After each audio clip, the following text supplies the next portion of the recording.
દાહોદ જિલ્લાના સંજેલી તાલુકાના ઢાલસીમલ ગામના આ 28 તારીખના રોજ બનેલી ઘટના હતી.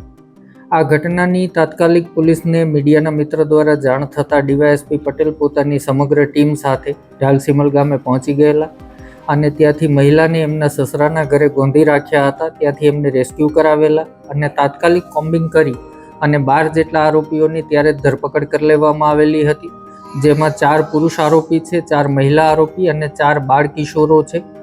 આ તમામ વિરુદ્ધમાં કાયદાની જોગવાઈ મુજબ અપહરણ કરવાનું, ગેરકાયદેસર ગોંધી રાખવાનો, મહિલાને મારવાનો, તેમની ગરિમાને નુકસાન જાય એ પ્રકારનું કૃત્ય કરવાનું અને ઇન્ફોર્મેશન ટેકનોલોજી એક્ટની કલમ 66E અને 67 મુજબ ગુનો દાખલ કરી તાત્કાલિક કાયદેસર કાર્યવાહી કરવામાં આવેલી છે. આ પ્રકારના કોઈ પણ વિડીયો સોશિયલ મીડિયામાં વાયરલ કરવાથી મહિલાની ગરિમાને વધારે